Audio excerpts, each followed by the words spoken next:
Hi, my name is Sarah, and the day my family wrote me off as the forgotten granddaughter at Grandpa William's funeral, they had no idea that his final gift would change everything. They saw me sitting alone in the back row, wearing my simple black dress from Target while they paraded in their designer mourning attire. They whispered about how I'd barely visited, how I'd chosen a small-town teaching job over the family's expectations, how I was just another disappointment in the Coleman legacy. What they didn't know was that Grandpa had been watching everything, documenting every slight, every dismissal, every moment they pushed me aside. And his special provision wasn't just about money or property. It was about justice, recognition, and the truth about who really mattered to him in those final years. Before we jump back in, tell us where you're tuning in from, and if this story touches you, make sure you're subscribed, because tomorrow, I've saved something extra special for you. I never imagined that returning to Millbrook, Connecticut for Grandpa William's funeral would feel like walking into a courtroom where I'd already been found guilty. The October rain drummed against the windshield of my 10-year-old Honda Civic as I pulled into the circular driveway of the Coleman family estate. The sprawling Victorian mansion looked exactly as I remembered from childhood visits, all towering spires and perfectly manicured gardens, a monument to old money and older expectations. I sat in my car for a moment, watching the parade of luxury vehicles already lined up like a display at an exclusive auto show. Mercedes, BMWs, a few Teslas that belonged to my tech-savvy cousins. My little Honda looked pathetically out of place, much like I always felt at these family gatherings. 3 years. It had been 3 years since I'd set foot on this property. 3 years since the last family Christmas when my Aunt Margaret made that cutting remark about how some people were content with mediocrity, while others actually built legacies. I pulled my wool coat tighter as I stepped out into the drizzle. The same coat I'd worn to job interviews, parent-teacher conferences, and every important occasion for the past 5 years. Not because I loved it, but because it was all I could afford on a third-grade teacher's salary in rural Vermont. My cousin Victoria's voice echoed in my memory from that Christmas dinner, sweet as honey but sharp as glass. "Sarah's doing so well with her little classroom up north. Teaching must be so fulfilling when you don't have to worry about success or ambition." The funeral home had transformed the estate's grand ballroom into a reception area. Even in death, the Colemans did everything with excessive elegance. Massive floral arrangements dominated every corner, the kind that cost more than my monthly rent. A string quartet played mournful classical pieces, while servers in black uniforms offered canapés and wine to the gathering crowd. Everything was perfectly orchestrated, a performance of grief that felt more like a social event than a mourning ritual. I slipped through the crowd, hoping to find a quiet corner where I could pay my respects without attracting attention. The last thing I wanted was another confrontation about my life choices, another lecture about wasted potential and family disappointment. But even as I tried to remain invisible, I couldn't help overhearing the conversations swirling around me. "Did you see Sarah come in? Looking as dowdy as ever. I heard she's still teaching in some tiny town where half the kids don't even graduate high school. Such a waste. She had the same opportunities as the rest of us." William always had a soft spot for lost causes. The words stung, even though I'd heard variations of them my entire adult life. My family had never understood my decision to leave behind the internship at Coleman Industries that my grandfather had arranged for me fresh out of college. They couldn't comprehend why I'd chosen a classroom in rural Vermont over a corner office in Manhattan. To them, I was the granddaughter who'd thrown away her birthright for the noble but pointless pursuit of educating other people's children. I found refuge near a window overlooking the gardens where Grandpa William and I used to walk during my childhood visits. Preparing and narrating this story took us a lot of time, so if you are enjoying it, subscribe to our channel. It means a lot to us. Now, back to the story. While my cousins had been networking at country club events and preparing for their inevitable roles in the family business, I'd spent hours with him among his prized roses, listening to stories about his own grandfather who'd built the Coleman fortune from nothing. Those walks felt like a lifetime ago, back when I still believed there might be a place for me in this world of expectations and inherited success. "Sarah Coleman, is that really you?" The voice belonged to my cousin Marcus, my Uncle Robert's eldest son and current vice president of Coleman Industries. He approached with the kind of confident smile that had served him well in boardrooms and social circles. Everything about Marcus screamed success, from his perfectly tailored suit to his Harvard MBA confidence. "I almost didn't recognize you. It's been, 3 years? Something like that," I replied, keeping my voice neutral. Marcus had always been one of the more diplomatic family members. Never outright cruel, but never particularly warm either. He treated me like a distant relative who'd fallen on hard times, someone to be polite to but not taken seriously. "How's the teaching going? Still up in Vermont?" He asked the question with the same tone someone might use to inquire about a hobby or a temporary phase. "Mom mentioned you're working at an elementary school now." "I teach 3rd grade at Pine Valley Elementary," I said, automatically straightening my shoulders. "It's been 5 years now." I didn't mention that I'd been named Teacher of the Year twice, or that my students consistently scored above state averages, or that I'd developed a reading program that other schools were now trying to replicate. Those accomplishments didn't translate well to Coleman family conversations. Marcus nodded with the kind of polite interest reserved for topics that held no real importance. "That's nice. Very admirable, really. I'm sure it's rewarding work." The subtext was clear. Nice work for nice people who didn't have bigger ambitions. "You know, we've got some openings in our community outreach department at Coleman Industries. Nothing high level, of course, but it might be a step up from the classroom. I could put in a word with Dad." The offer hung in the air like a charity gesture, well-meaning but fundamentally condescending. Marcus genuinely believed he was being helpful, offering to rescue me from my small-town existence. He couldn't understand that I'd never wanted rescuing, that my life in Vermont wasn't a consolation prize, but a deliberate choice. "Thank you, but I'm happy where I am," I said simply. The conversation died there, as it always did when I failed to show appropriate gratitude for family intervention attempts. As Marcus moved on to more important conversations, I noticed my Aunt Margaret approaching with my cousin Victoria in tow. Margaret had been the family's unofficial social coordinator for decades, the kind of woman who planned charity galas and managed guest lists with military precision. Victoria, her daughter, had inherited both her mother's organizational skills and her talent for cutting remarks disguised as concern. "Sarah, darling," Margaret said, air-kissing both my cheeks in the European style she'd adopted after a summer in France 30 years ago. "You look well. Teaching must agree with you." The comment felt like a polite way of saying I looked exactly as unremarkable as expected. Victoria, resplendent in a black Chanel dress that probably cost more than my car, studied me with the critical eye of someone accustomed to evaluating others based on their fashion choices and social positioning. "Sarah, I've been meaning to ask, are you still in that tiny apartment, the one above the bakery?" I lived in a charming 2-bedroom rental above Miller's Bakery in downtown Burlington, Vermont. The location meant I woke up to the smell of fresh bread every morning and could walk to the farmer's market on weekends. It was cozy, affordable, and perfectly suited to my lifestyle. But through Victoria's lens, it sounded like a fairy tale cottage that someone might find quaint but would never choose if they had better options. "I am," I confirmed. "Mrs. Miller makes the best cinnamon rolls in New England." She worked as a marketing director for a cosmetics company in Manhattan, lived in a penthouse apartment, and traveled to Europe twice a year for fashion weeks. By Coleman family standards, she was living the dream. "Different things appeal to different people," I replied, refusing to take the bait. This was an old dance between Victoria and me, her subtle digs at my choices and my polite deflections. We'd been performing it for years. Margaret stepped in with her practiced social smoothing. "Of course, dear, we're all just so proud that you found something you're passionate about. Not everyone needs to follow the traditional path."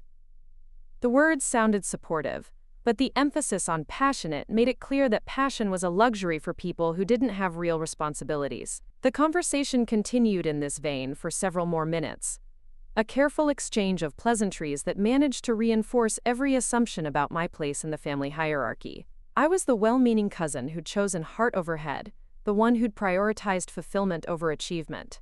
They were kind to me in the way people are kind to someone who's made unfortunate but harmless choices. When they finally moved on to greet more important guests, I felt the familiar mixture of relief and sadness that always followed family interactions.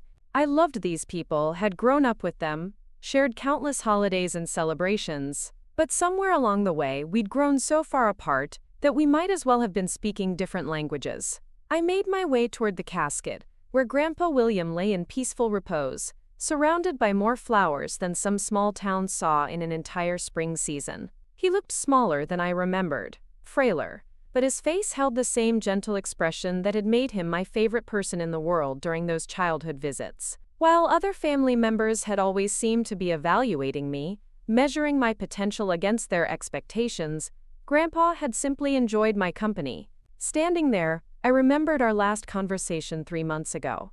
I'd called to check on him after hearing he'd been feeling unwell. The conversation had lasted over an hour, as they always did. He'd asked about my students, wanted to know about the reading program I was developing, listened with genuine interest as I described the challenges and rewards of working with children from difficult backgrounds. He'd never once suggested that I was wasting my education or settling for less than my potential.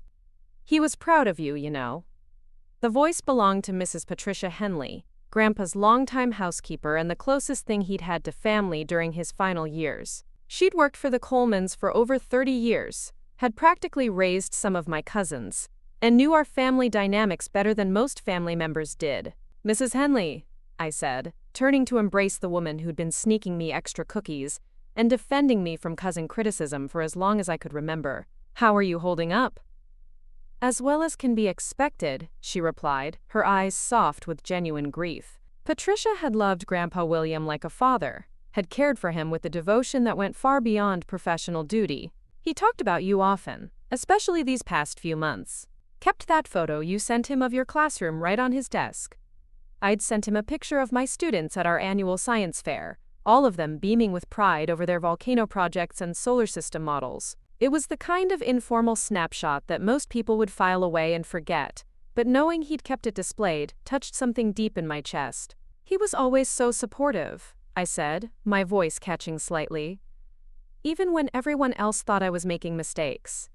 Patricia nodded knowingly. Mr. William had his own way of seeing things. He didn't measure success the same way as the rest of the family.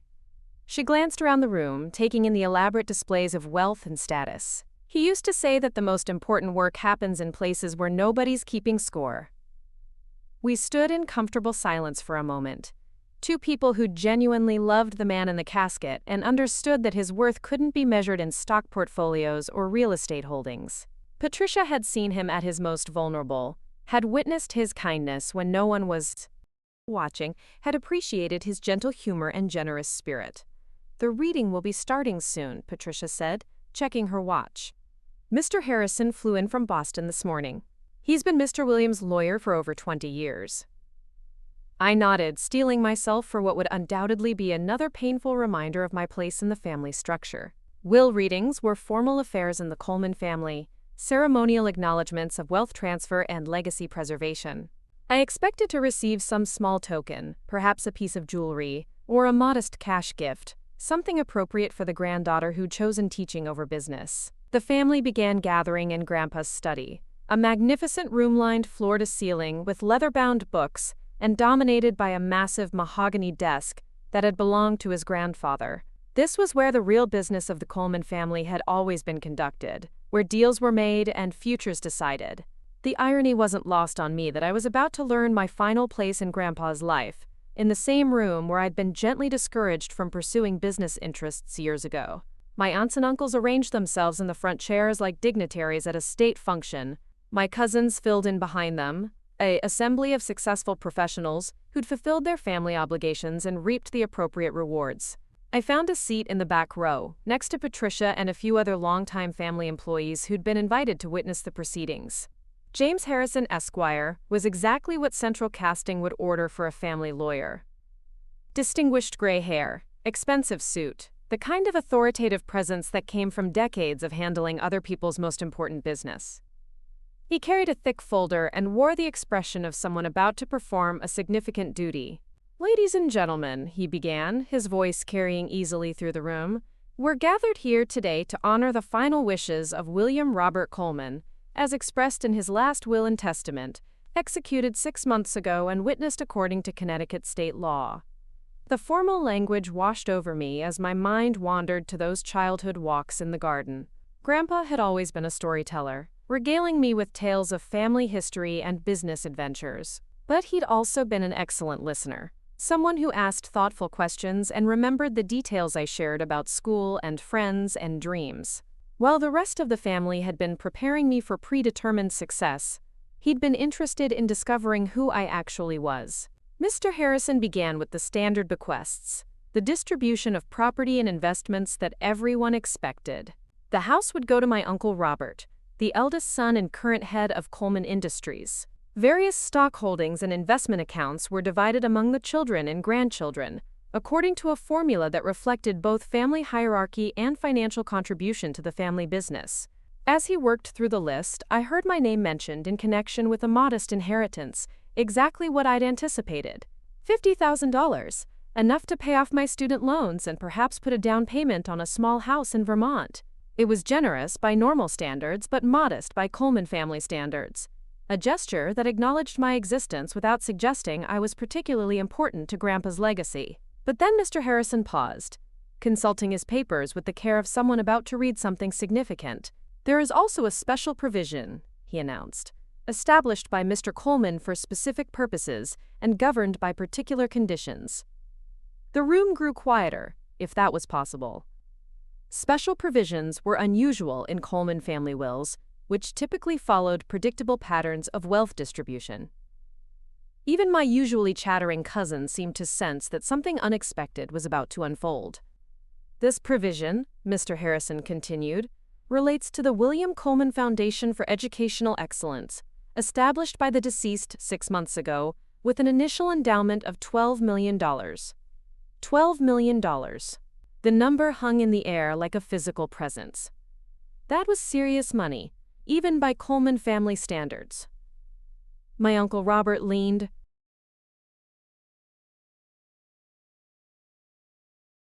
forward in his chair, clearly surprised by the existence of a foundation he'd known nothing about.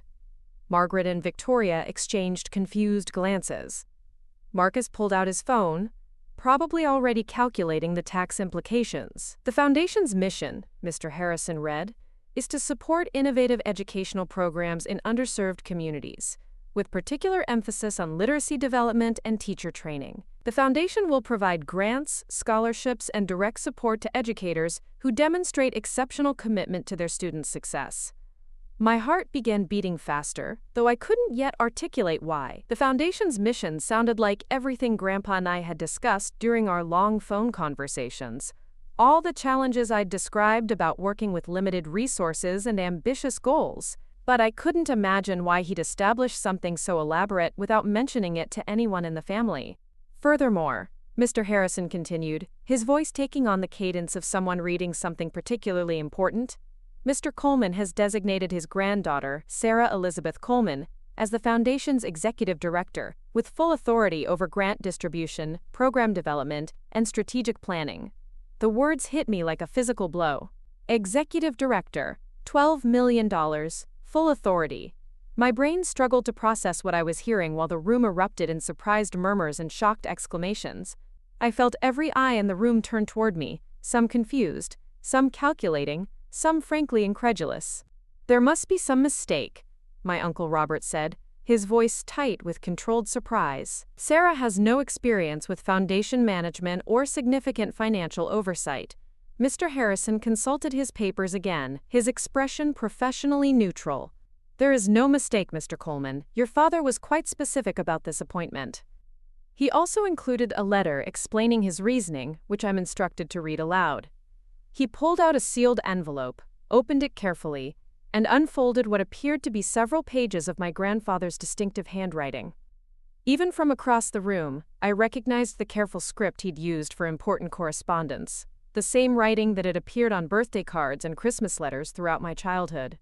"To my family," Mr. Harrison began reading, "I know this designation will come as a surprise to many of you.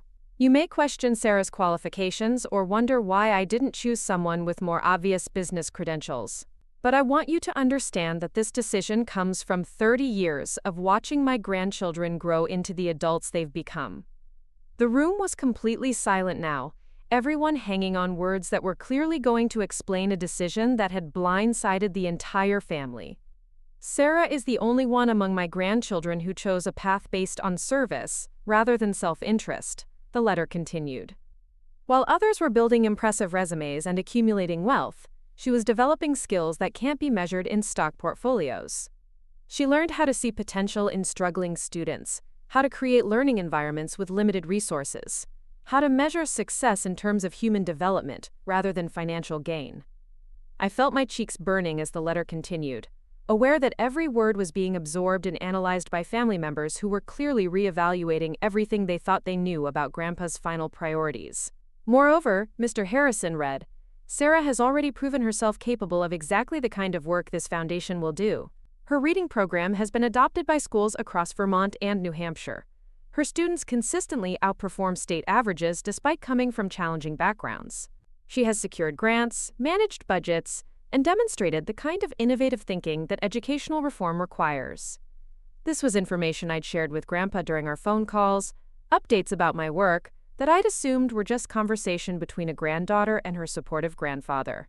I'd never imagined he was taking notes, building a case for my capabilities that he'd eventually present to the entire family.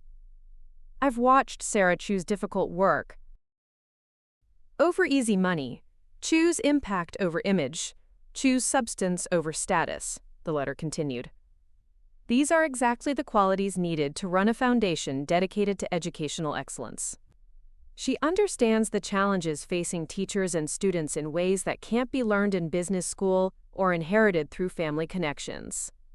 The letter went on to outline specific expectations for the foundation's work, detailed plans that revealed how carefully Grandpa had thought through this decision. He'd researched successful educational foundations, identified best practices for grant-making, and developed metrics for measuring impact that went far beyond simple financial accounting. As Mr. Harrison read, I began to understand that this wasn't an impulsive gesture or a sentimental gift to his favorite granddaughter. This was a carefully planned initiative that represented years of observation, research, and strategic thinking. Grandpa had been watching my career development with the same attention he'd once devoted to business deals, recognizing potential that I'd barely acknowledged myself. The final paragraph of the letter addressed the family's likely concerns directly. I know some of you will worry about Sarah's ability to manage such significant resources, but leadership isn't about having the perfect resume or the most impressive credentials. It's about having the wisdom to recognize what really matters, and the courage to pursue it, even when others don't understand. Sarah has both qualities in abundance. When Mr. Harrison finished reading, the silence in the room was profound. I sat stunned, trying to process the magnitude of what had just happened. In the space of 15 minutes, my entire life had been transformed. I was no longer the family disappointment who'd chosen teaching over success. I was the granddaughter entrusted with carrying forward a multi-million-dollar legacy dedicated to the work I'd been doing all along. My Uncle Robert was the first to speak, his voice carefully controlled but clearly strained. This is certainly unexpected. Sarah, I hope you understand the tremendous responsibility this represents. I found my voice, though it came out smaller and less confident than I would have liked. I'm still processing it all, I admitted. I had no idea Grandpa was planning anything like this. Victoria spoke up, her usual confidence replaced by something that sounded like bewilderment. Sarah, this is incredible.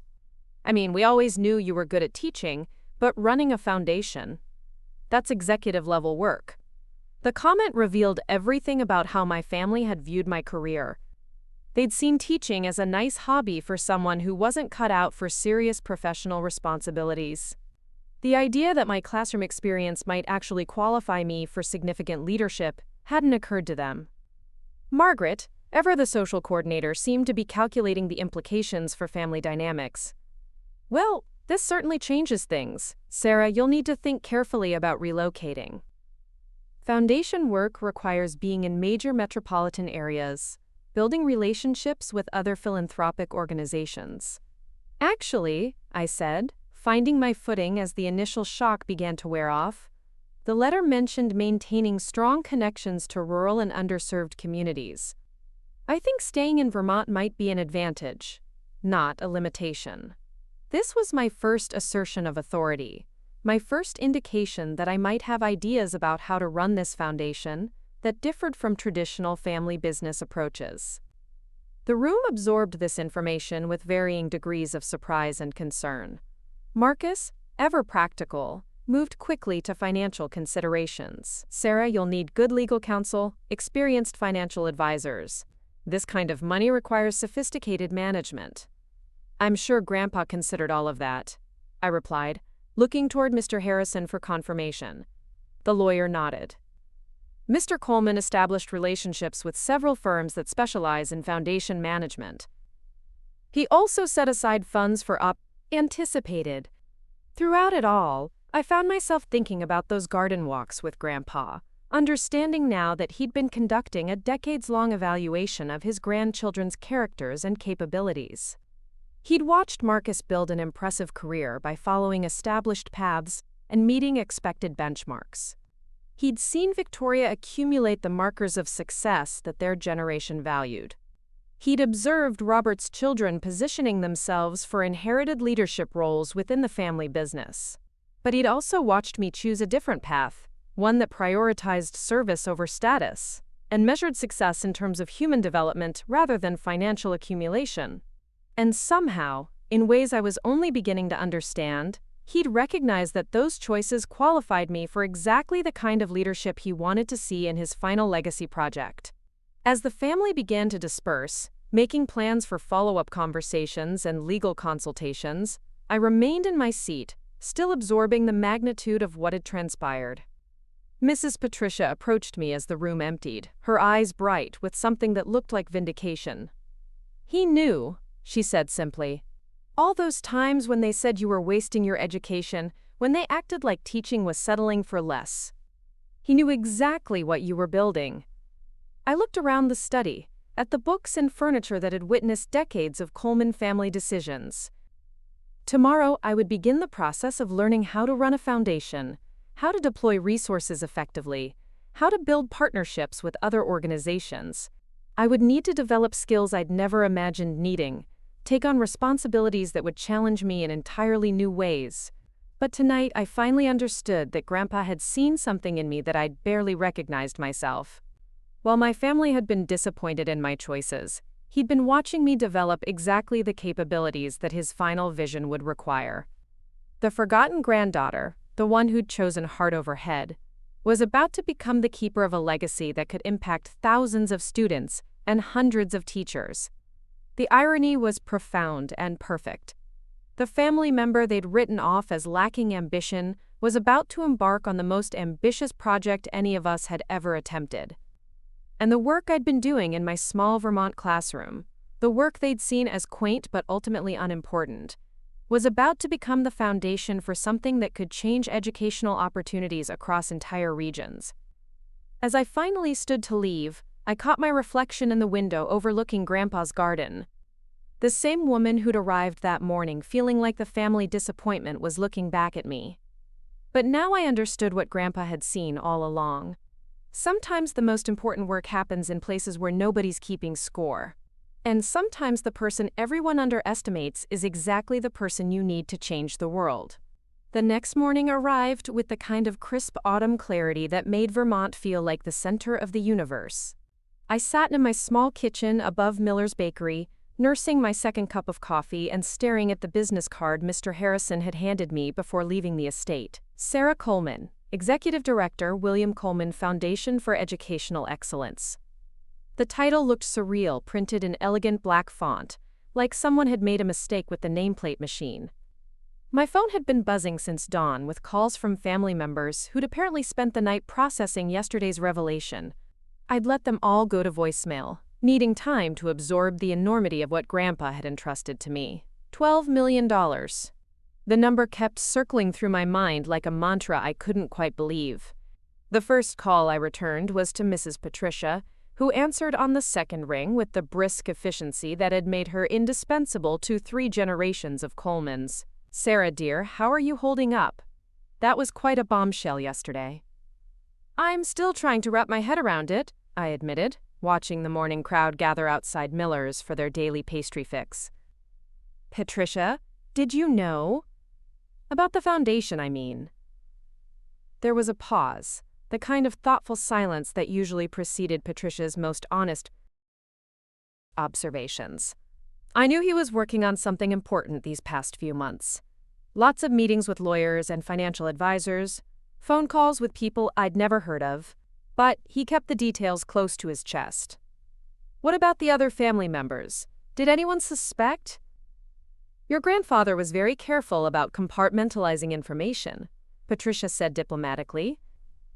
"But I can tell you this much, he'd been collecting every newspaper clipping about your teaching awards, printing out articles about your reading program, had a whole file in his desk drawer labeled Sarah's work. I think he'd been building a case for this decision longer than any of us realized." After hanging up with Patricia, I pulled out the folder Mr. Harrison had given me containing preliminary foundation documents. As I spread the papers across my kitchen table, I began to understand the scope of what Grandpa had created. This wasn't just a charitable gesture or a way to reduce estate taxes. This was a comprehensive strategy for educational reform, complete with research citations, implementation timelines, and measurable outcomes. The Foundation's mission statement read like a manifesto for everything I'd been trying to accomplish in my classroom, but scaled up to regional and eventually national impact. Support innovative literacy programs. Provide professional development opportunities for teachers in underserved communities. Fund research into effective teaching methodologies. Create partnerships between urban and rural schools to share resources and best practices. Each objective was accompanied by detailed research proving its effectiveness, budget projections showing realistic funding levels, and case studies from other successful educational foundations. Grandpa had done his homework with the same thoroughness he'd once applied to business acquisitions. This wasn't philanthropic vanity. This was strategic investment in social change. My doorbell rang at exactly 9 o'clock, interrupting my review of the foundation documents. Mrs. Miller from downstairs stood on my landing, flour dusting her apron and concern creasing her weathered face. "Sarah, honey, I hope you don't mind me checking on you. I heard about your grandfather from the newspaper, and I wanted to make sure you were okay." Eleanor Miller had been my landlord and unofficial surrogate mother for the past 3 years. She'd taken one look at the young teacher moving to Vermont and appointed herself guardian of my well-being, supplying homemade soup during flu season and sage advice during dating disasters. Her bakery had become my second home, a place where I could grade papers while surrounded by the comforting smells of fresh bread and brewing coffee. "I'm doing all right, Mrs. Miller. Thank you for checking." I gestured toward the papers scattered across my table. "Actually, I'm trying to figure out some family business that came up after the funeral." Eleanor's sharp eyes took in the legal documents and official letterhead. After 40 years of running a small business, she'd developed an instinct for recognizing important paperwork. "Look serious. Anything I can help with?" The offer was so typically Eleanor, immediate and genuine. She'd helped me navigate everything from lease agreements to car repairs, approaching each challenge with the practical wisdom of someone who'd solved problems for decades. But this situation felt too complex for even her considerable capabilities. "It's complicated," I said, then found myself explaining anyway. Something about Eleanor's presence made the incredible story sound almost reasonable. As I described the foundation, the inheritance, and my family's shock, she listened with the focused attention she usually reserved for complicated cake orders. $12 million, she repeated when I finished, shaking her head in wonder. "Sarah, that's enough to change a lot of lives." "That's what scares me," I admitted. "What if I mess it up? What if I'm not ready for this kind of responsibility?" Eleanor settled into the chair across from me, her expression shifting into the mode I recognized from our previous heart-to-heart conversations. "Honey, do you remember when you first moved here and Mrs. Henderson's grandson was failing 3rd grade?" I remembered. Tommy Henderson had been reading at a kindergarten level when he entered my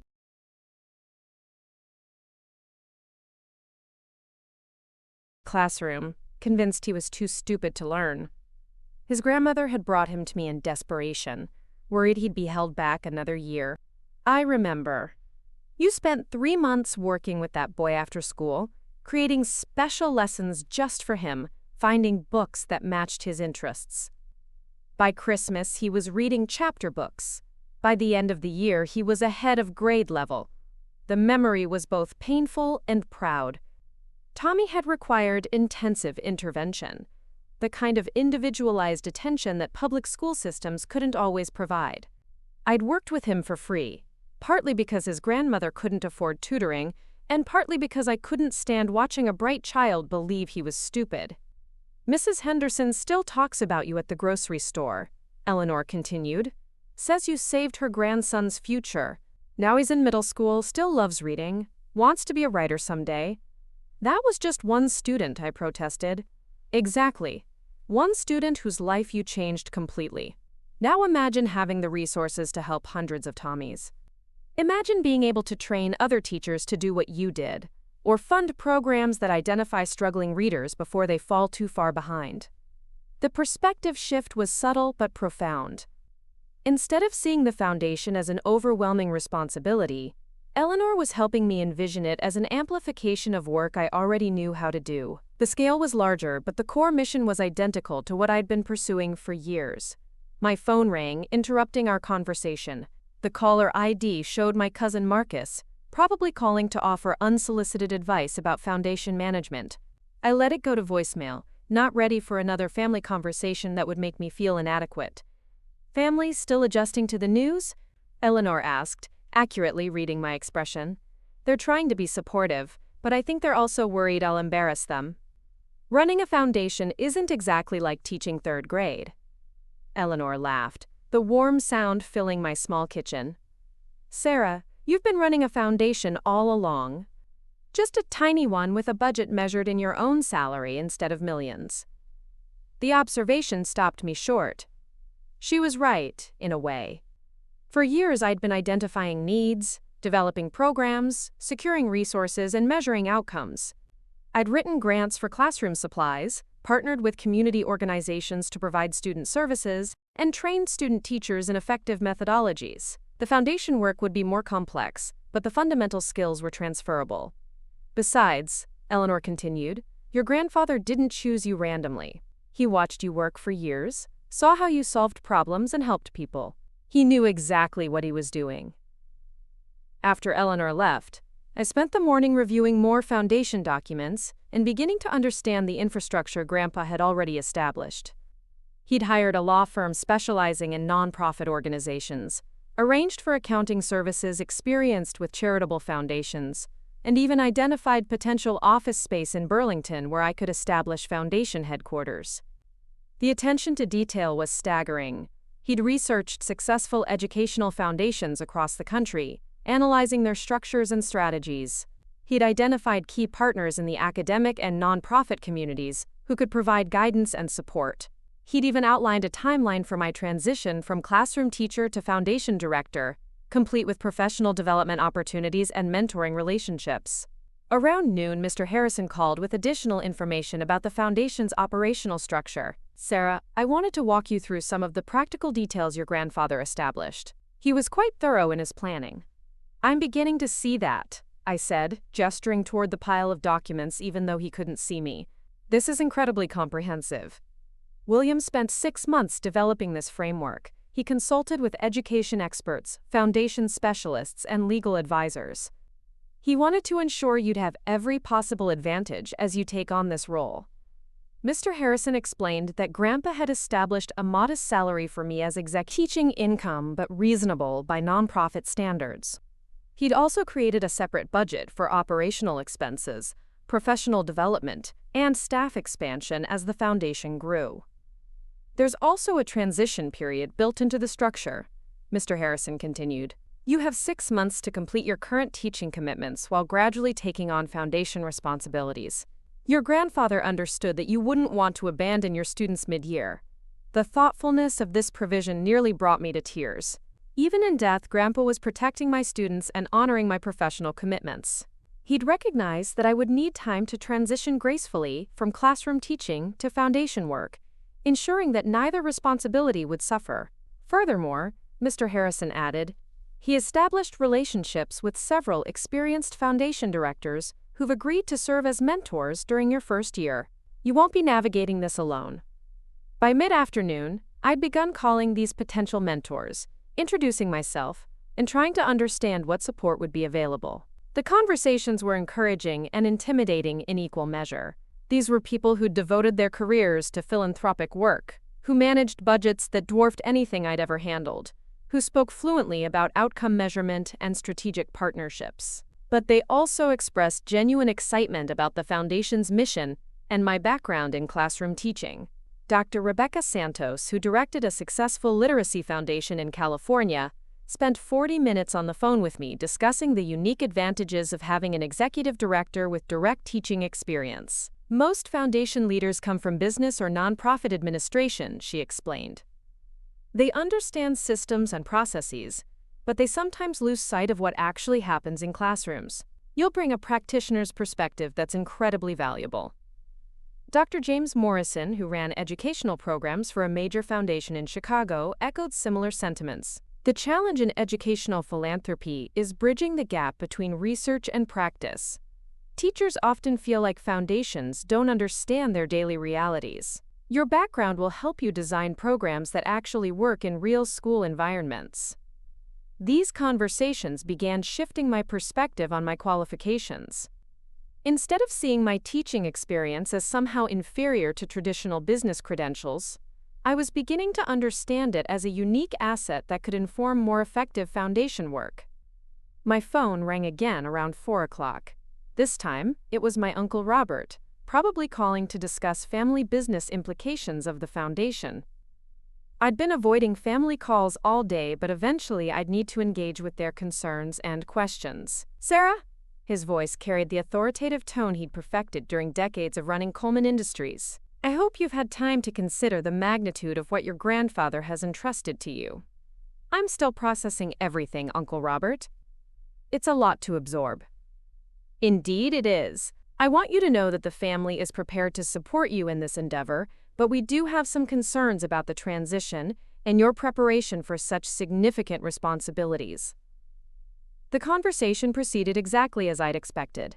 Robert outlined his worries about my lack of experience with large-scale financial management, my unfamiliarity with foundation governance, and my isolation from the philanthropic networks that could provide guidance and partnerships. I've taken the liberty of reaching out to some colleagues who specialize in foundation consulting, he continued.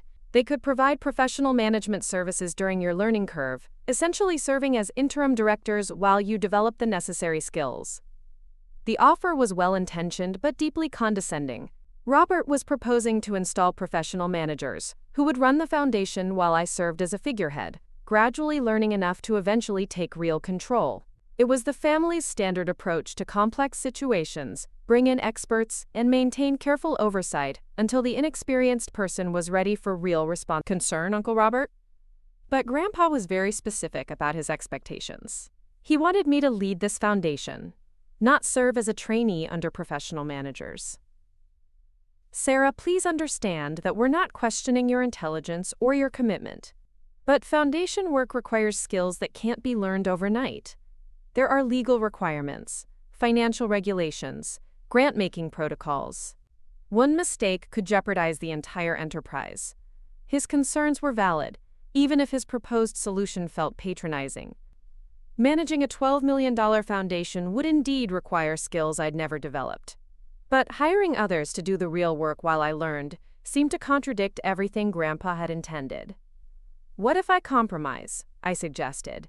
What if I hire experienced staff to handle specialized areas while maintaining overall strategic control? I could learn the technical aspects while ensuring the foundation maintains its educational focus. Robert paused, apparently considering this alternative. That might be acceptable, assuming you choose staff with appropriate credentials and experience. The family would want to review your hiring decisions, of course. The conversation ended with tentative agreement, that I would research staffing options while Robert consulted with his foundation contacts about potential candidates. It wasn't the vote of confidence I'd hoped for, but it was better than being relegated to figurehead status. As evening approached, I found myself walking through downtown Burlington, needing fresh air and physical movement to process the day's information overload. The familiar streets felt different somehow, as if I was seeing them through new eyes that recognized possibilities I'd never noticed before.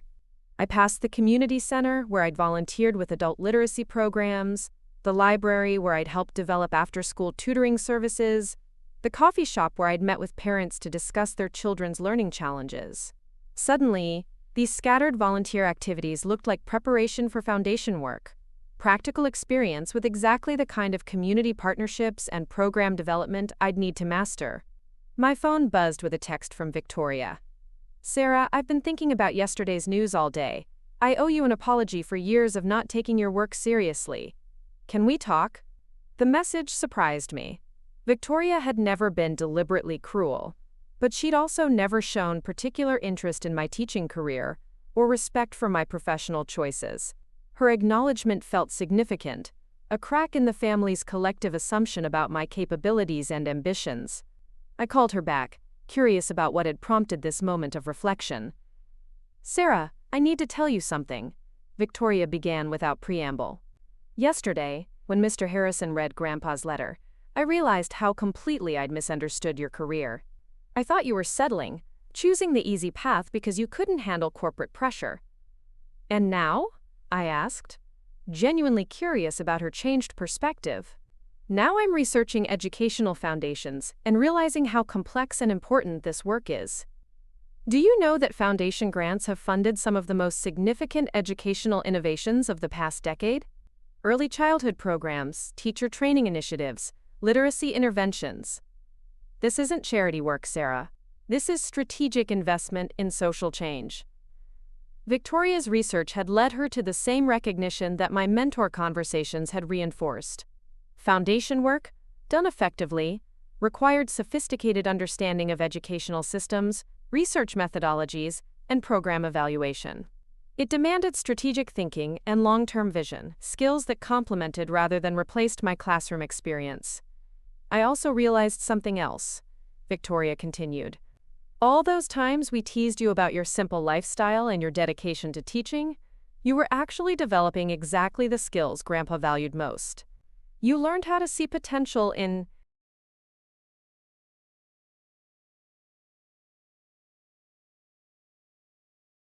struggling situations, how to create solutions with limited resources, how to measure success in terms of human development rather than financial returns." The conversation lasted over an hour, with Victoria asking detailed questions about my teaching methods, my volunteer work, and my vision for educational reform. For the first time in years, she seemed genuinely interested in my perspective rather than politely tolerating my choices. "Sarah, I want to help," she said as our call wound down. "I know marketing, social media, corporate communications. If you need help promoting the foundation or building community awareness, I'd love to contribute." The offer felt like a fundamental shift in our relationship, from barely concealed condescension to genuine collaboration. Victoria was acknowledging not only that my work had value, but that my leadership of the foundation represented an opportunity for meaningful partnership. That evening, I sat in my small living room surrounded by foundation documents, legal papers, and pages of notes from my various phone conversations. The overwhelming nature of my new responsibilities was beginning to crystallize into specific challenges and opportunities. I would need to hire staff with expertise in areas where I lacked experience. I would need to develop relationships with other foundation leaders, educational researchers, and community organizations. I would need to master financial management systems, legal compliance requirements, and grant-making protocols. But I was also beginning to understand that my teaching background provided unique advantages for this work.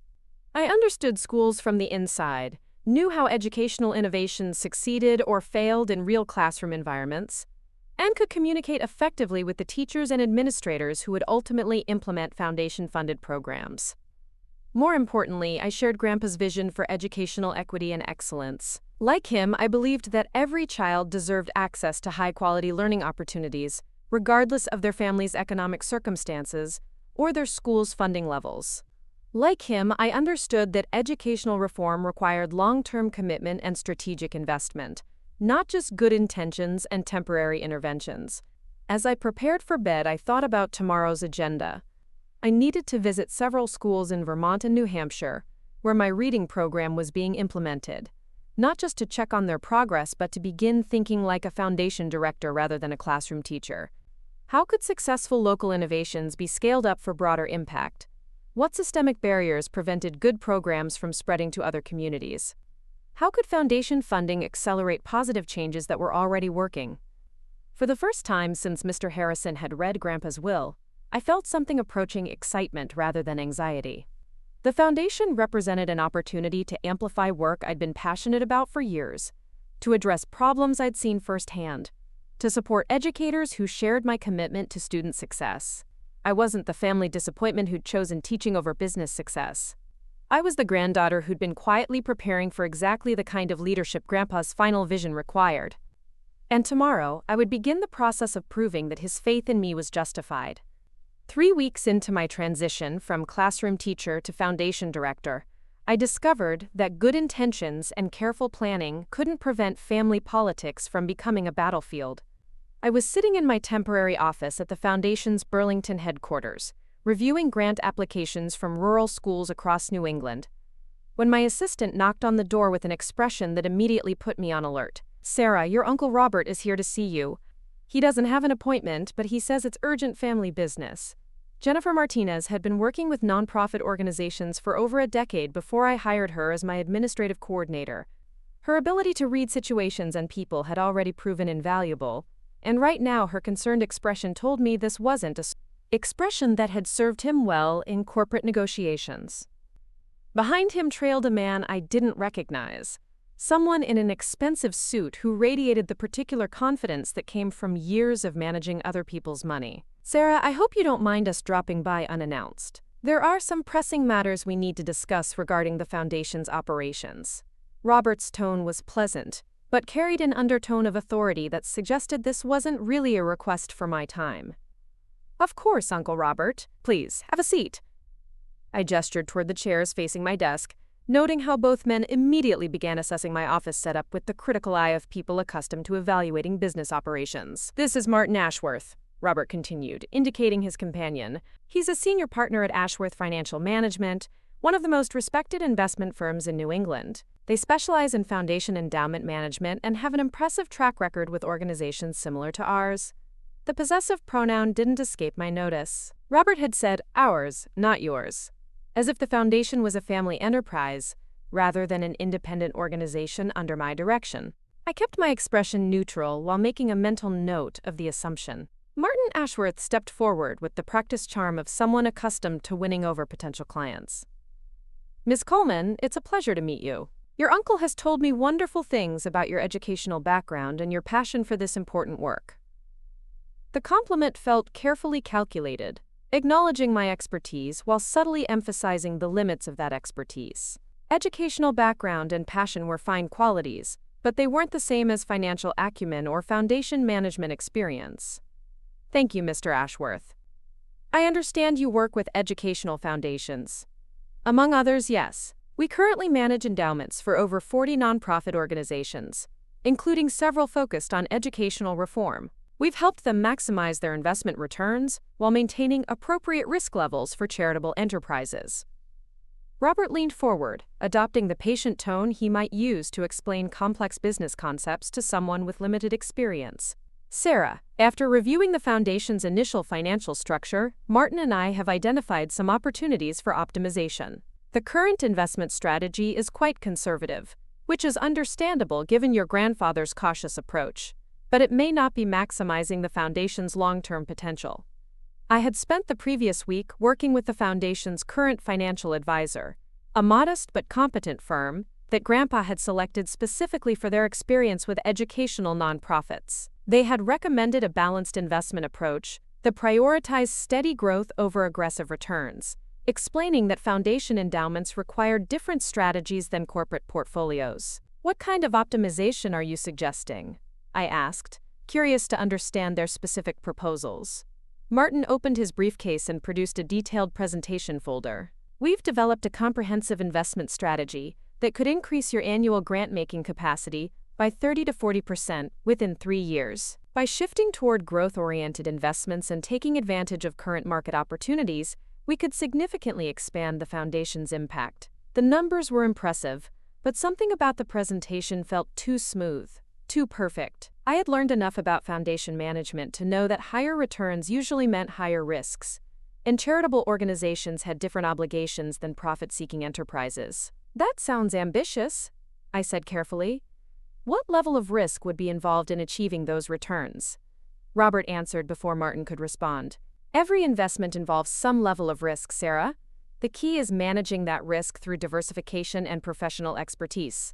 Martin's firm has been handling complex portfolios for over 20 years, without a single major loss.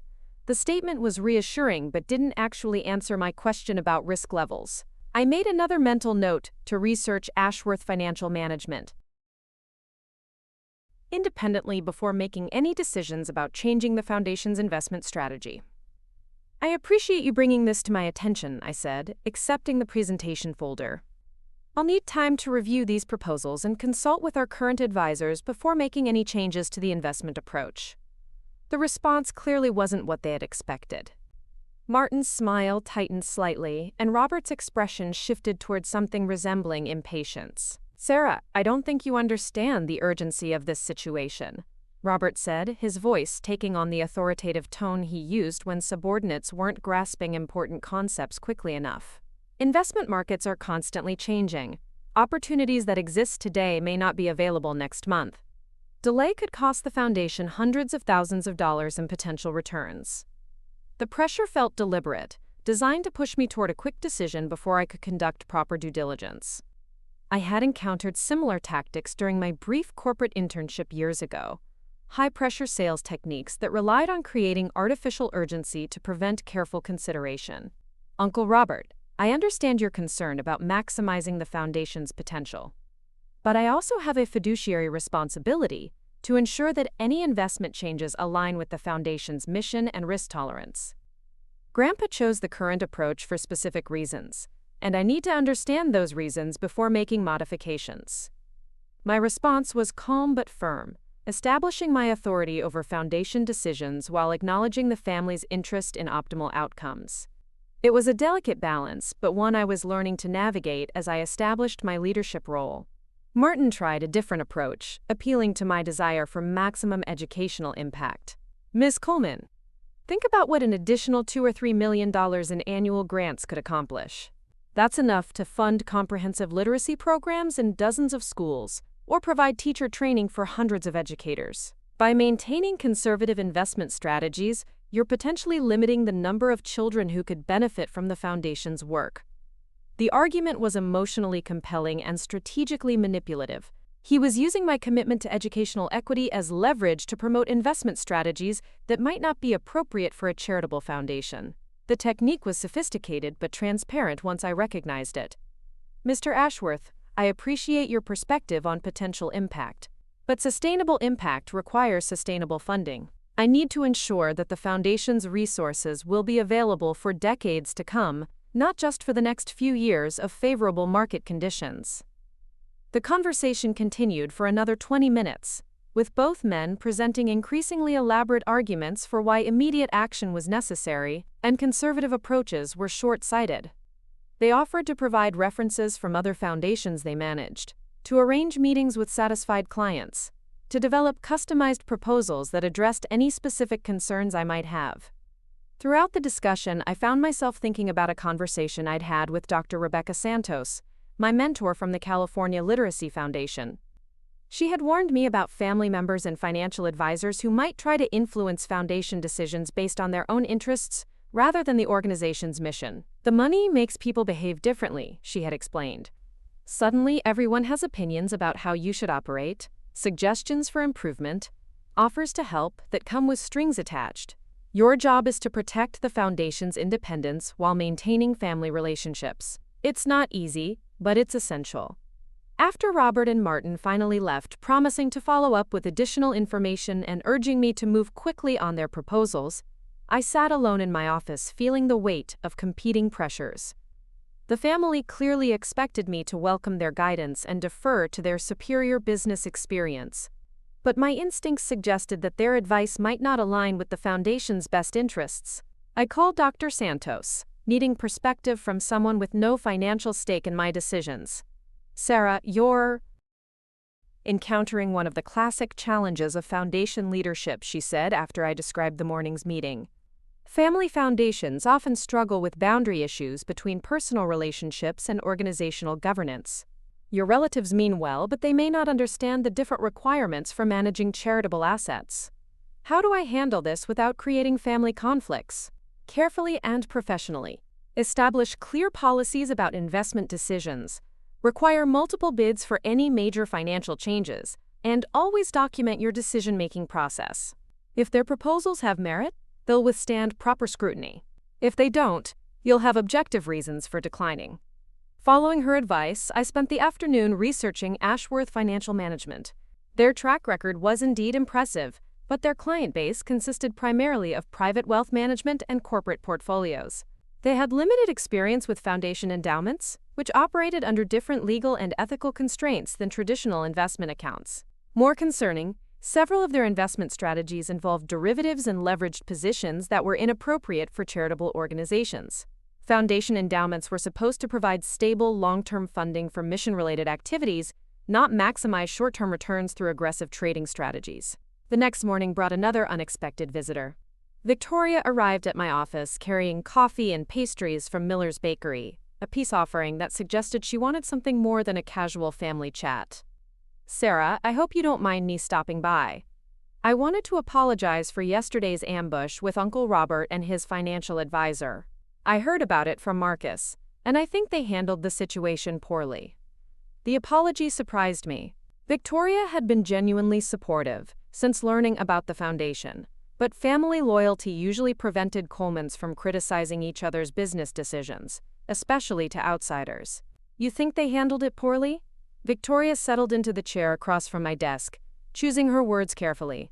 "I think they approached you as if you were a naive family member who needed guidance, rather than the foundation's executive director who deserves professional respect.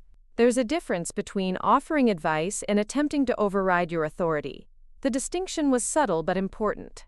Family members could certainly offer suggestions and share their expertise, but they couldn't dictate operational decisions or pressure me into choices that served their interests rather than the foundation's mission." "Victoria, can I ask you something directly? Do you think the family is concerned about my competence, or are they concerned about maintaining control over foundation decisions?" She considered the question seriously, recognizing that her answer could affect family dynamics for years to come. "I think it's both, honestly. Some family members genuinely worry that you're unprepared for this level of responsibility. But others are uncomfortable with the idea that someone outside the traditional business hierarchy now controls significant family assets." The honesty was refreshing and concerning in equal measure. I had suspected that some family members viewed the foundation as an extension of Coleman Family Enterprises rather than an independent organization with its own mission and governance requirements. "What do you think I should do?" "Prove them wrong," Victoria said without hesitation. "Show them that you can run this foundation more effectively than any professional manager they might hire. Make decisions based on solid research and careful analysis. Build relationships with other foundation leaders and educational experts. Demonstrate that your classroom experience and educational expertise are exactly what this work requires." Her advice aligned with my own instincts but provided valuable family perspective on the political dynamics I was navigating. Victoria understood the Coleman family culture in ways that my mentor conversations couldn't address. That afternoon, I received a call from Marcus with what he described as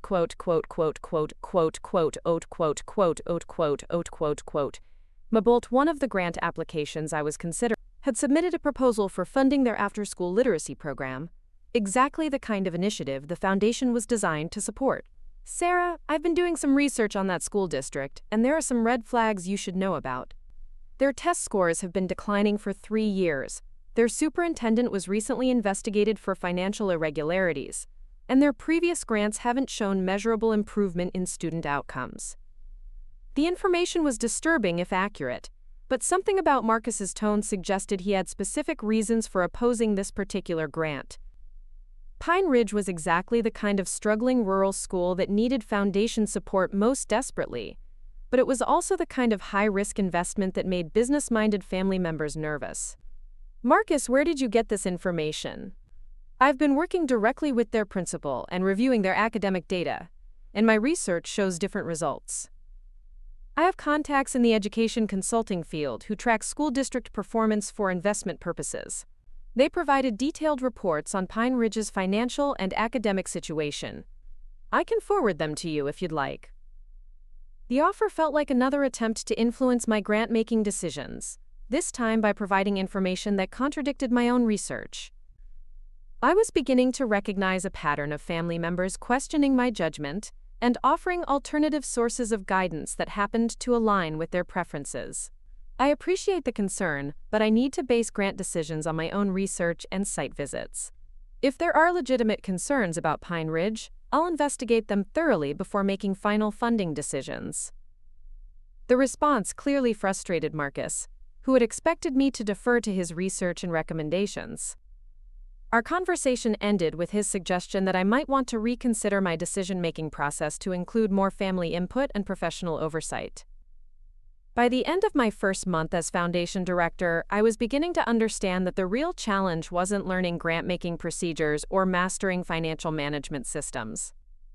The real challenge was establishing my authority as the foundation's leader while maintaining family relationships that had been built on entirely different power dynamics. For 30 years, I had been the family member who asked for advice rather than giving it, who received guidance rather than providing leadership, who was helped rather than helping others. Now I was responsible for decisions that affected not only the foundation's mission, but also the family's perception of their own legacy and influence. The situation came to a head during our first formal board meeting. Grandpa had established a small board of directors consisting of myself, 2 family members, and 2 independent directors with educational expertise. Uncle Robert and cousin Marcus represented the family, while Dr. Lisa Hamilton from the University of Vermont and Mr. James Crawford, a retired superintendent, provided external perspective. The meeting was held in the Foundation's conference room, a modest space that reflected our focus on programmatic impact rather than administrative luxury. I had prepared a comprehensive presentation about our first quarter's activities, including grant applications reviewed, site visits conducted, and partnerships established with other educational organizations. The presentation went well, with both independent board members expressing enthusiasm for our strategic approach and initial program selections.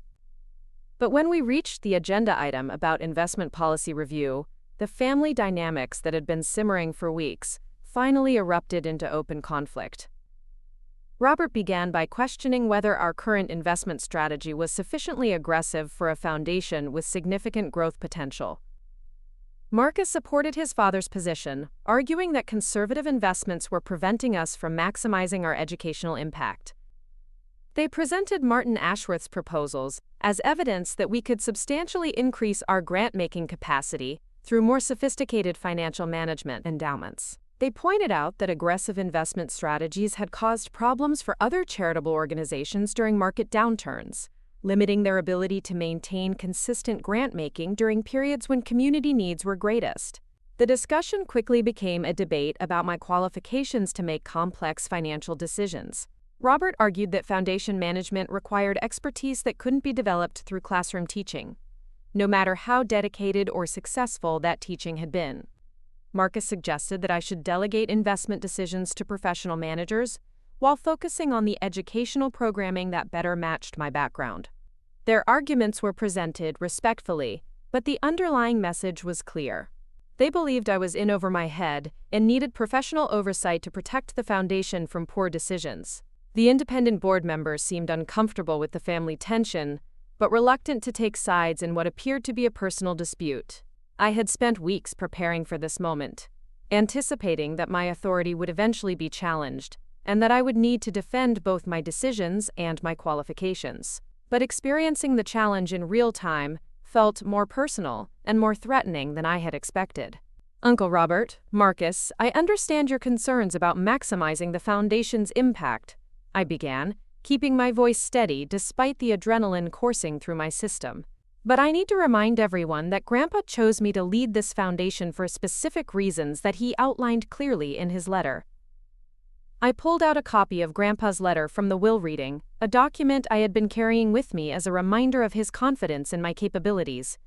Reading selected passages aloud, I emphasized his belief that my educational experience and service-oriented values were exactly what the foundation needed.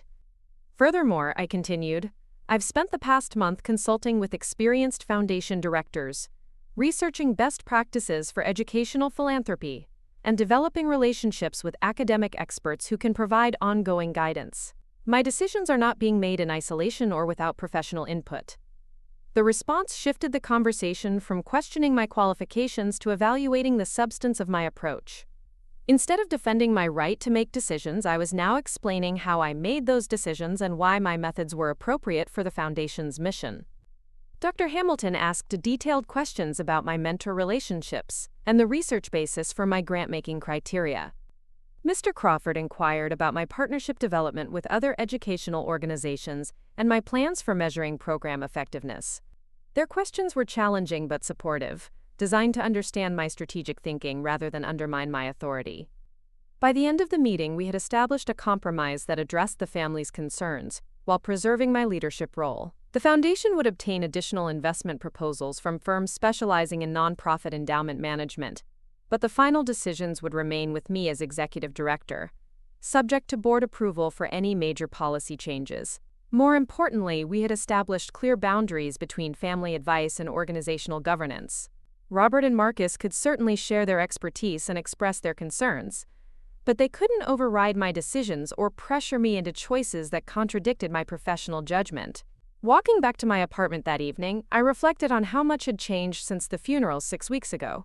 I was no longer the overlooked granddaughter who taught school in rural Vermont, while the rest of the family pursued serious careers. I was the executive director of a significant educational foundation, responsible for deploying millions of dollars in pursuit of meaningful social change. The transition hadn't been smooth or simple. Family relationships that had been comfortable when I was the least successful Coleman had become complicated, now that I controlled resources and made decisions that affected the family's legacy. But I was beginning to understand that this discomfort rolled to a leadership position. My phone buzzed with a text from my student-teacher supervisor in Vermont. Sarah, the kids are asking when you're coming back to visit. Tommy Henderson wants to show you the story he wrote about volcanoes. The message reminded me that while I was learning to navigate foundation politics and family dynamics, my real constituency was still the students and teachers who would benefit from our programs. Tomorrow, I would drive to New Hampshire to visit Pine Ridge Elementary and see firsthand whether their grant proposal matched their actual needs and capabilities. I would meet with teachers who were struggling with limited resources and high expectations, students who deserved better opportunities than their zip code typically provided, and administrators who were trying to create excellence despite systemic constraints. Those visits kept me grounded in the foundation's real purpose. Whatever family tensions arose over investment strategies or governance procedures, the ultimate measure of our success would be whether children learned to read more effectively, whether teachers received the support they needed to excel, and whether educational equity became more than just an abstract ideal. The foundation work was more complex than I had initially realized, involving not just grant-making and program evaluation, but also family politics, financial management, and organizational leadership. But it was also more meaningful than I had dared to hope, offering opportunities to address educational challenges I had observed throughout my teaching career. I was no longer just helping individual students succeed in my classroom. I was building systems that could help thousands of students access better educational opportunities. And despite the family tensions and professional challenges, I was beginning to believe that I might actually be the right person for this work, exactly as Grandpa had envisioned. The crisis erupted on a Thursday morning in early December, when I discovered that someone had been conducting unauthorized research into the foundation's grant recipients. I was reviewing quarterly reports in my Burlington office when Jennifer Martinez knocked on my door with an expression that immediately put me on high alert. "Sarah, we have a problem. I just received a call from Pine Ridge Elementary. Apparently, someone claiming to represent the Coleman Foundation has been asking detailed questions about their financial records and academic performance. The principal is confused because you were just there last week, and she thought all necessary information had already been provided." My stomach dropped. Pine Ridge Elementary was our flagship grant recipient, a rural New Hampshire school, where we were funding an innovative literacy program that was already showing promising results. The principal, Mrs. Rebecca Foster, had been nothing but transparent about their operations and outcomes.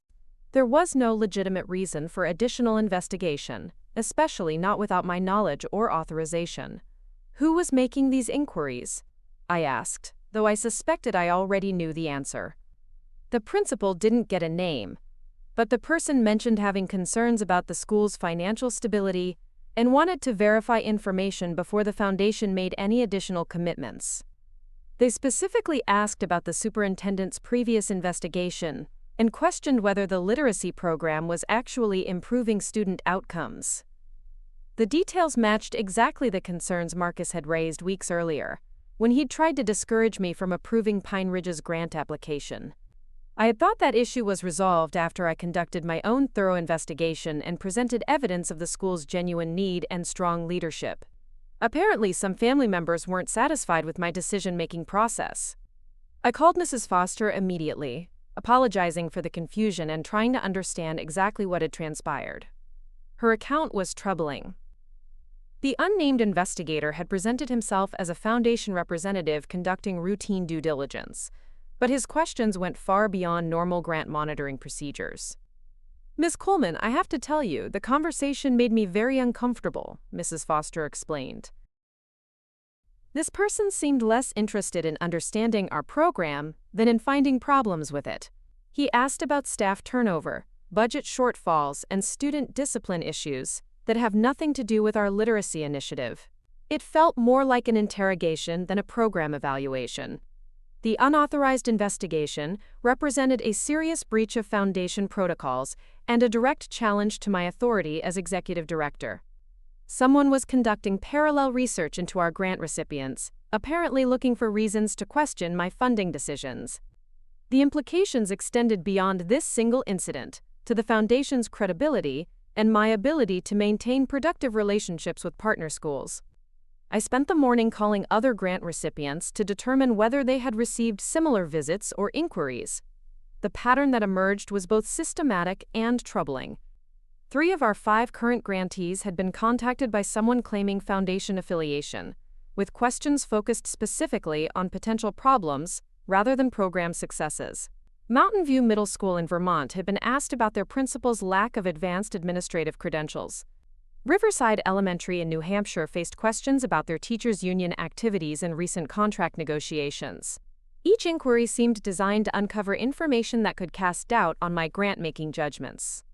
By afternoon, I had confirmed that all these unauthorized investigations shared common elements: questions about financial stability, leadership qualifications, and potential red flags that a more experienced foundation director might have identified. The message was clear. Someone was building a case that I was making poor funding decisions based on inadequate due diligence. I called an emergency meeting with Dr. Rebecca Santos, my mentor from California, needing guidance on how to handle what was clearly a coordinated effort to undermine my leadership. Her response was swift and unequivocal.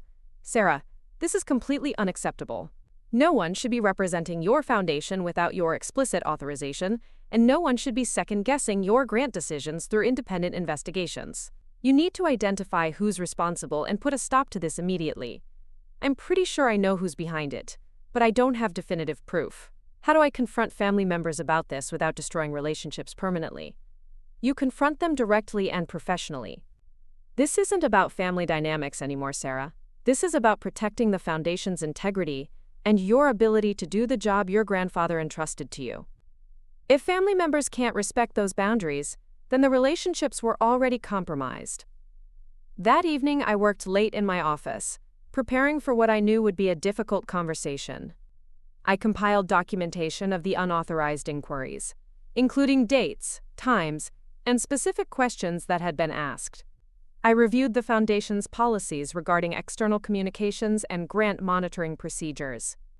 Most importantly, I prepared a clear statement of expectations for how family members could appropriately engage with Foundation business going forward. The confrontation came sooner than expected.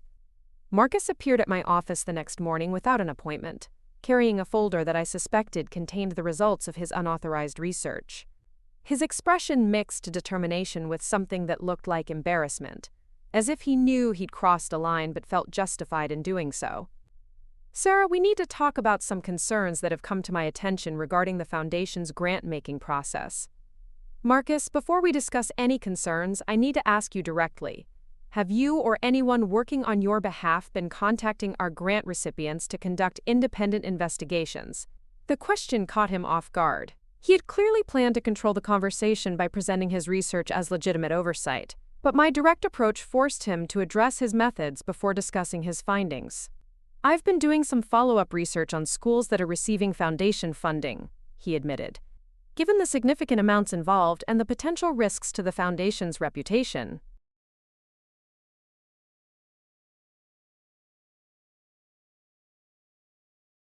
I felt it was prudent to verify the information you've been provided. Marcus, you've been representing yourself as a Foundation official while conducting unauthorized investigations into organizations that I've already thoroughly vetted. This is completely inappropriate and potentially damaging to our relationships with partner schools." His defensive posture suggested he hadn't considered the broader implications of his actions. "Sarah, I was trying to protect the Foundation from making grants based on incomplete information. Some of these schools have serious problems that you may not have identified through normal application processes. Then the appropriate response would have been to share your concerns with me directly, not to conduct covert investigations that undermine my authority and confuse our grant recipients." The conversation quickly escalated from procedural disagreements to fundamental questions about my competence and the family's role in Foundation governance. Marcus argued that his business experience and network of professional contacts provided valuable resources for evaluating potential grant recipients. He contended that my educational background, while admirable, didn't necessarily prepare me to identify financial red flags or institutional problems that could jeopardize Foundation investments. "Sarah, I'm not questioning your dedication or your expertise in educational matters, but managing a Foundation requires skills beyond understanding classroom dynamics. You need to evaluate organizational stability, leadership competence, and long-term sustainability. These are business analysis skills that take years to develop." His argument sounded reasonable on the surface, but it contained a fundamental misunderstanding of Foundation work and my actual qualifications. I had spent months developing exactly these evaluation skills through mentorship with experienced Foundation directors, consultation with nonprofit management experts, and careful study of best practices in educational philanthropy. "Marcus, I appreciate your concern about proper due diligence, but your unauthorized investigations suggest you don't trust my judgment or respect my authority as executive director. More problematically, your methods have damaged relationships with partner schools and violated Foundation policies about external communications." I opened the folder containing documentation of his inquiries and spread the evidence across my desk. Phone logs showing calls to school principals, email records indicating requests for financial information, and detailed notes about questions that went far beyond legitimate program evaluation. "This isn't oversight, Marcus. This is sabotage. You're trying to find problems with my grant decisions, rather than supporting the Foundation's mission." The accusation hung between us like a challenge.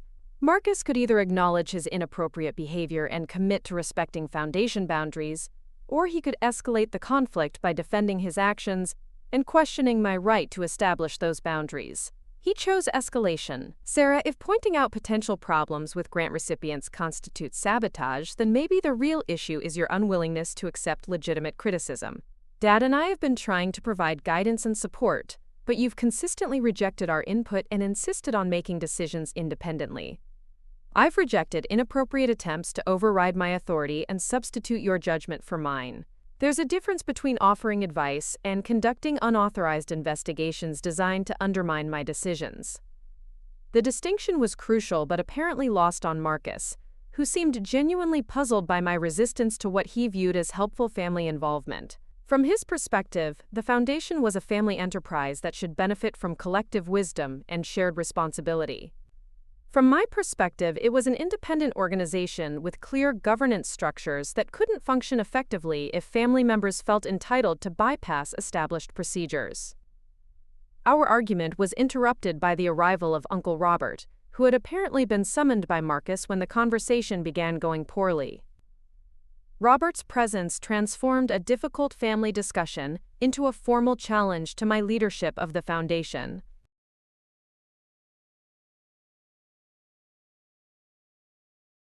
Sarah, Marcus has briefed me on his research findings, and I'm concerned that you may be making grant decisions based on inadequate information. Some of these schools have significant problems that could reflect poorly on the foundation if they become public knowledge. Robert's tone was measured but authoritative, the voice of someone accustomed to having his concerns taken seriously and his recommendations implemented. He settled into the chair beside Marcus, creating a united front that made clear this wasn't a casual conversation about family members offering helpful suggestions. Uncle Robert, the schools Marcus investigated were selected through rigorous evaluation processes that included site visits, financial reviews, and consultation with education experts. His unauthorized inquiries were unnecessary and inappropriate. Sarah, I understand that you've worked hard to develop evaluation procedures, but Marcus's research has uncovered information that your processes apparently missed. That suggests your methods may need refinement or supplementation. The argument revealed the fundamental tension that had been building since I took over the foundation. Robert and Marcus viewed my grant-making decisions as preliminary recommendations that should be subject to additional family review and potential modification. I viewed them as executive decisions made within my authority as foundation director, subject to board oversight but not family interference. The information Marcus uncovered consists primarily of rumors, speculation, and irrelevant details about issues that don't affect our funded programs, I replied, pulling out my own research files. Pine Ridge Elementary's literacy program is succeeding by every measurable standard. Their reading scores have improved dramatically, teacher satisfaction has increased, and parent engagement has reached record levels. Marcus's concerns about the superintendent's previous investigation have nothing to do with our program's effectiveness. I had anticipated this confrontation and prepared comprehensive documentation of each grant recipient's performance. Test score improvements, teacher retention rates, parent feedback surveys, and independent evaluation reports all supported my funding decisions. The schools Marcus was questioning were succeeding precisely because of the foundation's support, not despite underlying problems he claimed to have identified. Robert reviewed my documentation with the careful attention he typically devoted to business proposals, asking detailed questions about methodology and outcome measurement. His examination was thorough but fair, focusing on the substance of my evaluation procedures rather than dismissing them based on assumptions about my inexperience. These results are impressive, he admitted after reviewing several program evaluations. But success in the short term doesn't necessarily predict long-term sustainability. Marcus's research raises questions about whether these schools have the institutional capacity to maintain improvements once foundation funding ends. The concern was legitimate and reflected sophisticated understanding of educational reform challenges. Many well-intentioned programs succeeded while they received external support, but failed to create lasting change once funding was withdrawn. Effective foundation work required ensuring that grants catalyzed sustainable improvements rather than creating temporary enhancements. That's exactly why our grants include capacity-building components, I explained, pulling out detailed program descriptions. We're not just funding literacy materials or hiring additional teachers. We're training school staff in effective instructional methods, helping administrators develop sustainable budgeting practices, and creating partnerships with community organizations that can provide ongoing support. The conversation shifted from questioning my competence to evaluating my strategic approach to foundation work. Instead, based on emotional responses rather than systematic analysis. Confronted with comprehensive documentation of strategic thinking and measurable outcomes, his criticism lost much of its force. Sarah, this is much more detailed than I realized, he admitted, reviewing program timelines and evaluation protocols. I assumed you were making funding decisions based primarily on immediate need rather than long-term impact planning. The assumption revealed everything about how my family had been viewing my work. They had expected foundation management to be primarily about charitable giving, distributing money to deserving causes based on sympathy and good intentions. They hadn't anticipated that effective philanthropy required sophisticated strategic thinking, rigorous evaluation procedures, and detailed outcome measurement. Robert asked increasingly specific questions about our partnership development with other foundations, our coordination with state education officials, and our plans for scaling successful programs to additional schools.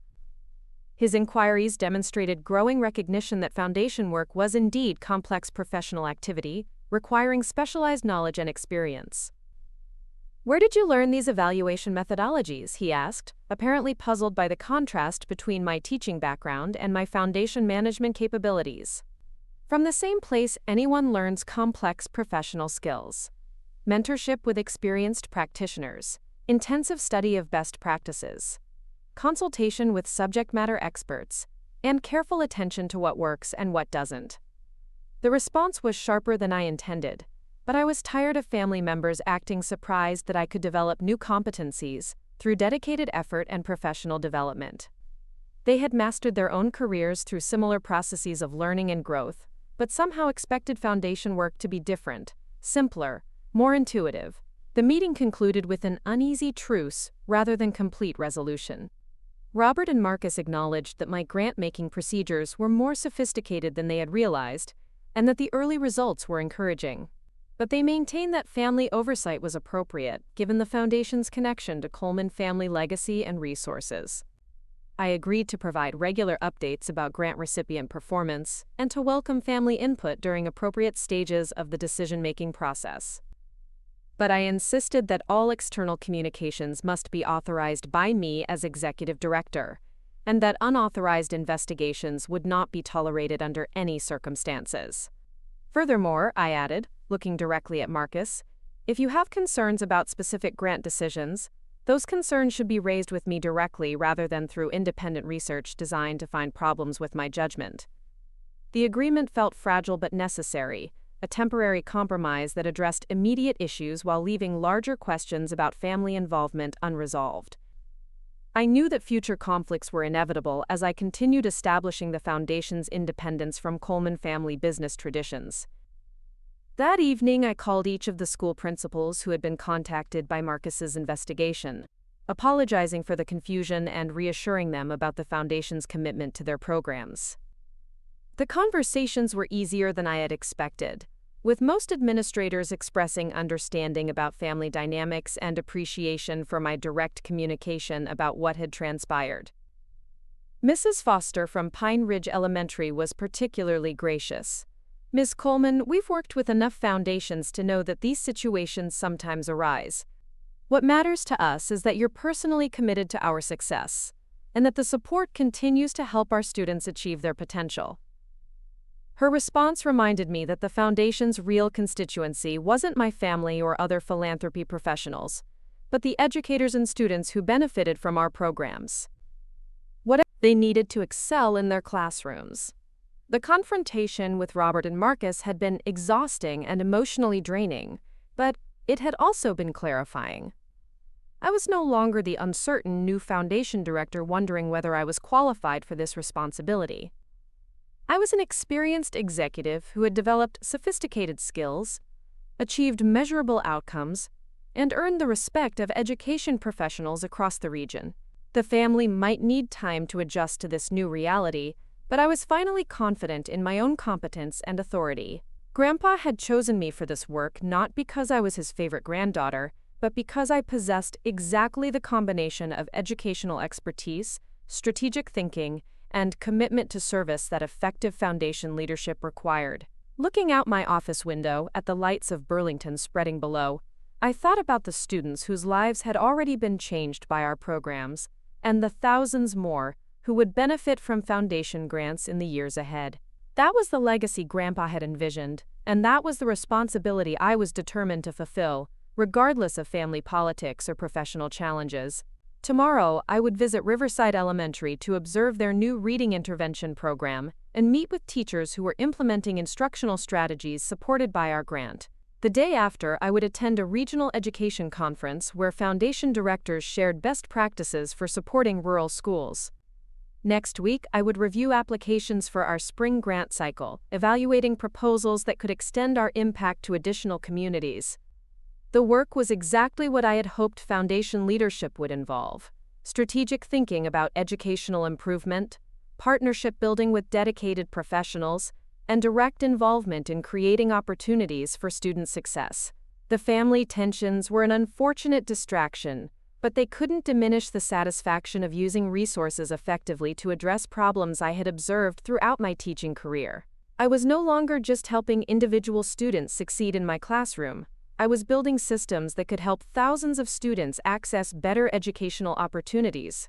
And despite the challenges of establishing my authority and managing family expectations, I knew with absolute certainty that this was the work I was meant to do. 6 months after Grandpa's funeral, I stood in the renovated conference room of the William Coleman Foundation headquarters, watching my family take their seats for our first annual impact presentation.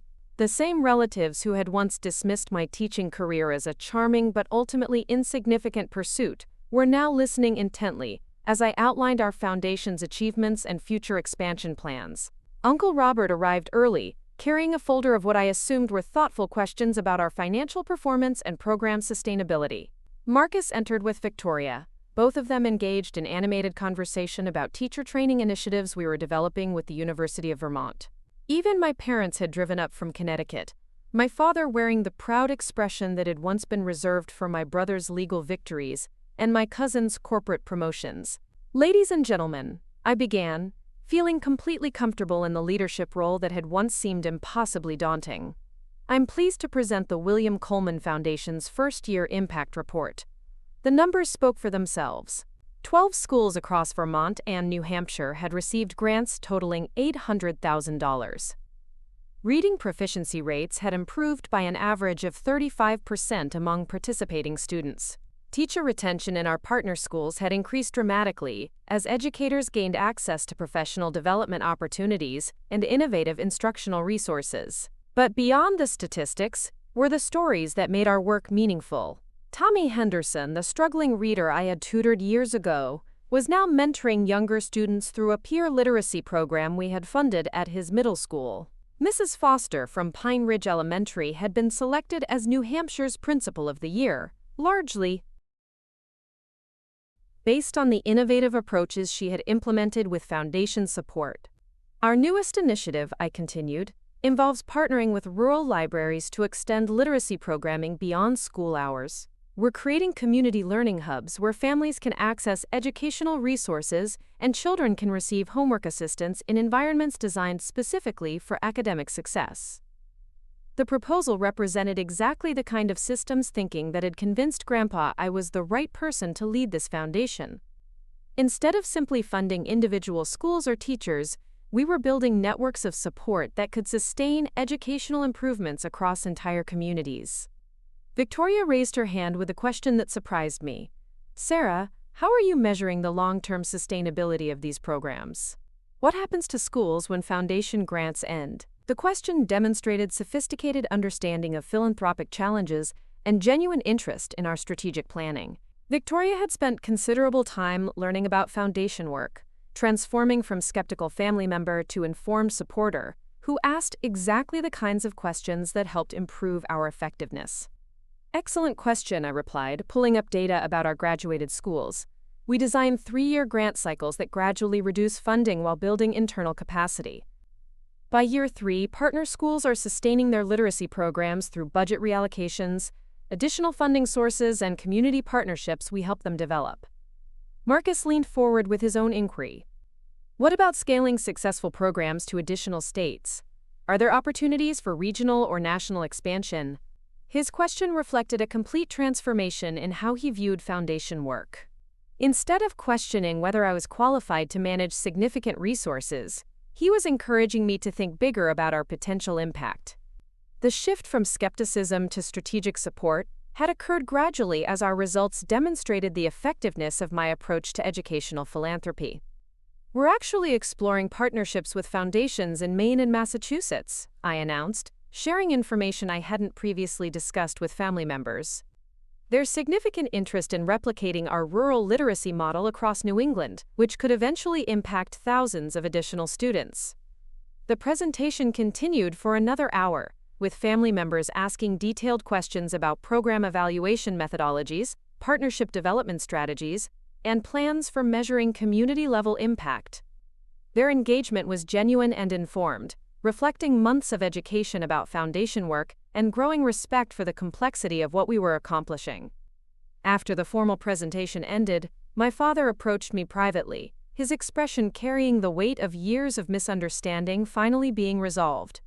"Sarah, I owe you an apology that's long overdue. For years I thought you were settling for less than your potential when you chose teaching over business. I couldn't have been more wrong." The admission touched something deep in my chest that had been waiting for recognition since my college graduation. "Dad, you couldn't have known what I was building toward." I didn't know myself. "But your grandfather did," he replied, glancing. "Volunteer with our community outreach initiatives. Marcus offered to connect us with potential corporate sponsors through his business network." Most significantly, Robert approached me as the evening wound down with a proposal that would have seemed impossible 6 months earlier. "Sarah, Coleman Industries has been looking for ways to expand our corporate social responsibility initiatives. Would you be interested in developing a partnership that could provide additional funding for your programs while helping us demonstrate genuine community commitment?" The offer represented complete validation of my foundation leadership and acknowledgement that my work had value beyond charitable sentiment. Robert was proposing to invest company resources in programs I had designed, essentially betting Coleman Industries' reputation on my professional judgment and strategic vision. As I drove home that night, I reflected on the journey from funeral outcast to respected family leader. The transformation hadn't been smooth or predictable, but it had been thorough. I was no longer the granddaughter who had disappointed family expectations by choosing heart over head. I was the foundation director who had proven that following your passion could lead to exactly the kind of meaningful success that truly mattered. My phone buzzed with a text from Mrs. Miller. "Sarah, saw the newspaper article about your foundation's expansion. So proud of everything you're accomplishing."